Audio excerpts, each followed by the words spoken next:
Lesson 4, A Plan for Us. As a former pastor, I remember the faces of the people visiting for the first time. They were always more attentive than other members. They were more hesitant to be demonstrative at first, but they looked hopeful in a cautious sort of way. This always made me optimistic that they would be a new addition to the fold. They would be the right mix of maturity and hopeful optimism we needed at this place. Most of the energy, especially in small churches, is about surviving, which means we always need new members. Eventually, the newness would wear off. The individual or family would gain the courage to speak to us honestly, and they would reveal their woundedness. Oddly enough, it was usually from another church or a family situation that did not go well. Sometimes the trauma happens internally as a teenager or young adult. As an adult, they would gain the courage to speak and ask questions, tough questions, that reveal their struggles and their hurts. This made us uncomfortable because we knew that they would not see a professional counselor or a therapist, so we did our best to try to help them. Because we were uncomfortable and we knew they were desperate, we did what religious people often do. We bypassed the significant issues with quick, religious sounding fixes that did not address the root problems. In our hearts, we knew we were not solving anything, but we hoped God would do something miraculous anyway, eventually. We told them we would pray for them, we cared about them, and we understood. But often we told them something a little too familiar, that God had a plan and a purpose for their lives. Jeremiah 29:11 was where God promised Israel broadly that he had plans for them while they were in captivity. According to the Bible, the Babylonians released them from their bondage. Still, the passage is not addressed to anyone else, even though the multitudes have used and abused it to imagine God having a specific plan and purpose for each of us. It gives us temporary comfort, but I now understand it to have some negative repercussions. If I told my children I have a plan for you, their first question would be, well, what is it? Therein lies the problem. As a pastor for 20 years, the most common issue is that the congregation is still searching for this elusive plan and purpose. They believe they have one because God gave it to them. So the speakers sojourn to conferences, read books, and listen intently every Sunday, hoping they will uncover the details of this plan and purpose that God has for them. Their lostness keeps them in perpetual shame and makes them vulnerable. Eventually, church members become swept up in the purpose and plan of the pastor and organization. Suddenly, they will come to understand that at least part of their purpose and plan should be the following: adopt a congruent belief system with the church, attend a good church, probably this one since God led you here, give some of your money to church, at least 10%, get involved and help us reach our plans and purposes because they are ordained by God. Do not cause trouble or ask too many questions, and help the organization flourish. Read your Bible, pray, and attend sanctioned activities. Those are the common things we told people. Even though we told people God had an individual purpose and plan for them, they were eventually swept up into the purpose and plans of the larger group. It even seems noble, and sometimes it might be. Don't we have the right and even the responsibility to find our own way? What if we pursued the plans and purposes that we know to be right for us? Because those questions cause us to fear, though, we often jump back on the organized religion train instead of pursuing what we thought was right for us. It was just more accessible and better funded. I do not believe God has an individual purpose and plan for each of us. Humans devised this idea to bring immediate comfort, even though it bypasses root issues. Exploring what we desire and what is most appropriate to pursue takes genuine reflection and deep inner work. It is worth it, and I have seen some fruits of that labor. Basic principles like love, compassion, and kindness are common and helpful to each of our plans, but I'm coming to understand a deeper knowing inside of each of us that can determine the right path for each of us. We know the deep longings of our heart and what fulfills us deep within. We know the plans we have for ourselves, and they are specific, not general. I hope that you discover your plans and purposes for yourself. When we quit searching for the elusive God plan, we can find our real life's plan and purpose. Oddly enough, it is where Jesus said the kingdom of God is inside us.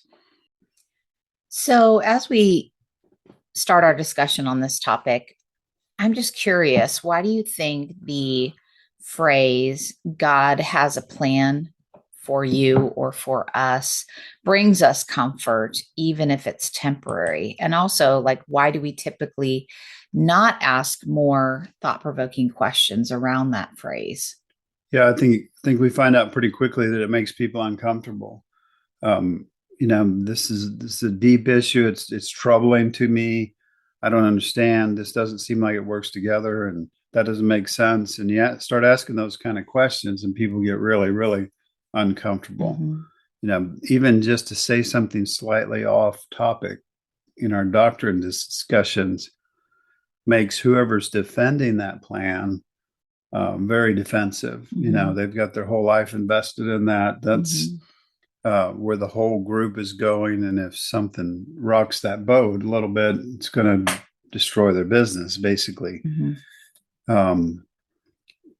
We found out in the desert that we do better by asking more questions, becoming uncomfortable, and having differences of opinions and talking about those than if we just toe the party line. So but that the whole being told emphatically that God has a purpose and plan for you keeps you kind of in a state of shame. I can't figure it out. I don't know. Yeah. God's not speaking to me, and I don't hear it, and I don't know what I'm supposed to do. And so we're, all of our church members end up being like that, and so eventually it's just easier to kind of flow in to the church's business plan and focus and their plan, because certainly it must be ordained by God, right? And the pastor who's ordained by God must know what's best for us.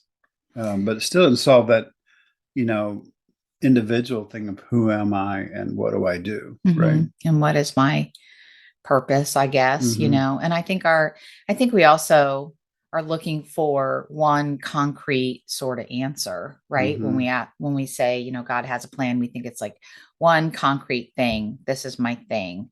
But really, like, our purpose and our plans change all the time. We're not stagnant people. We're very fluid, moving in and out of different stages of our life. So, yeah, I also think of that phrase as a huge conversation stopper.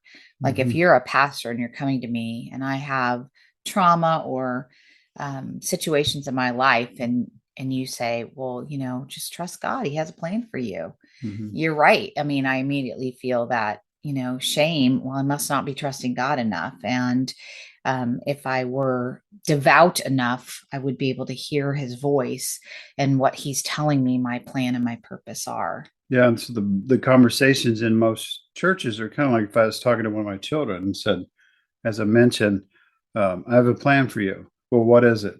Well, you should know. You should figure it out. You should be able to, if you're one with me, if you really love me, you should understand it. And then we go to, well, it's in the mountains and you can see it. And well, that still doesn't answer the question of who am I and what am I supposed to do and what's my purpose. It seems cruel to me. And that's kind of when I started moving away from that, is when I'm perfectly willing. I'm a pastor. I want to do what God wants me to do, and so I can help these people. But most times it's silent. Sometimes you just stumble on a verse and go, "Oh, God showed me this," but I think we're stretching it, with that. And to me, it just seemed like a cruel parent. And so much of like what we do, be it, I think about our kids and how they went to like, youth retreats and even just going to church. It's such an emotional experience. I mean, it has been proven that it plays on your emotions. So we think we are finding our purpose through God when we stand on a mountain with our hands raised up, or we lift our hands in song at church.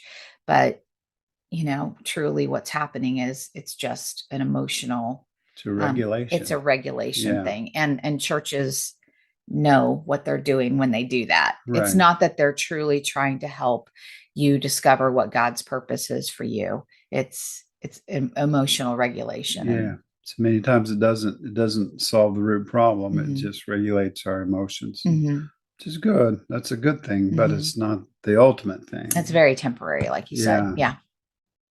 Carl and I were married when we were both 23.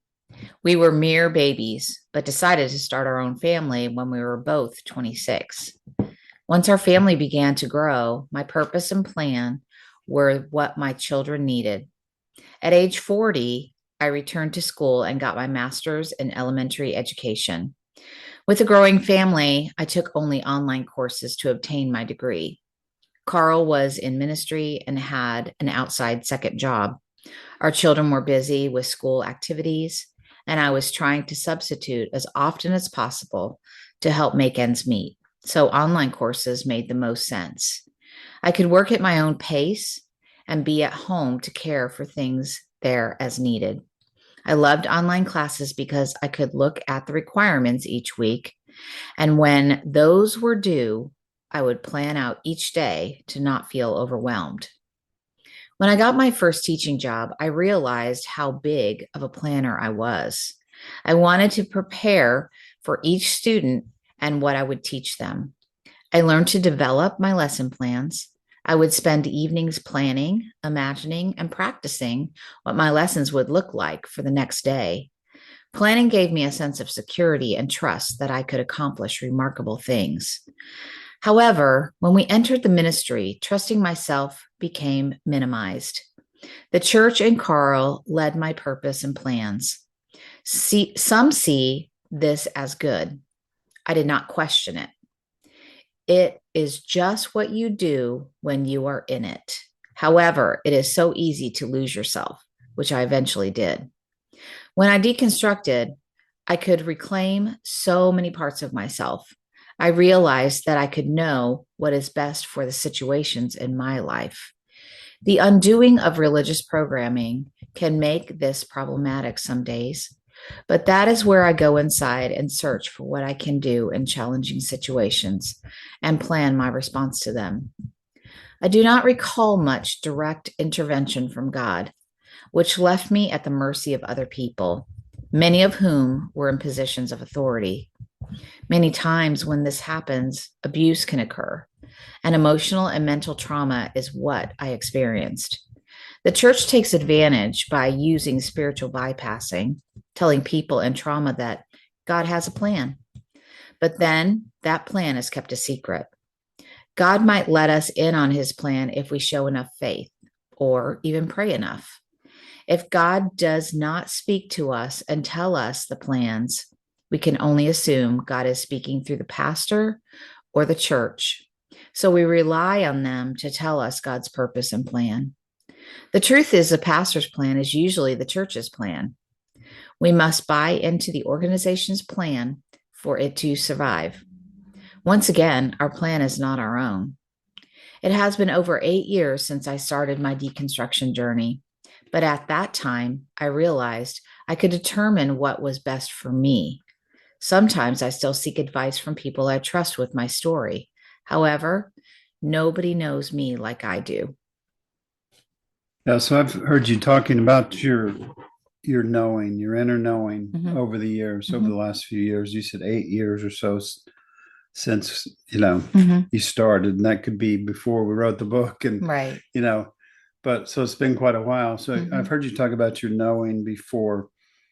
What does it feel like to be able to determine what's best for you and then to act on that and to own that Mhm. and all that. What does that feel like? Can you talk about that? Well, and this, even me saying this is like I'm almost wanting to take a step back, but it gives me a sense of power. But by power, I mean it gives me a sense of autonomy, right? Mm-hmm. I know it's best for me because I live with me every day. And I know me. Yeah, I know me. So, and I've really noticed that, especially this particular year, that I am standing up for myself more, not in a disrespectful way. And I don't know why I feel like I have to preface that, um, because standing up for ourselves should not be something that we have to judge as respectful or disrespectful. If we're standing up for what we need and what we want and what is best for us, then I don't think that's disrespectful. Now, Mm-hmm. someone like you, or if I'm talking to somebody, it may sound disrespectful, but what I'm ultimately doing is having respect for myself.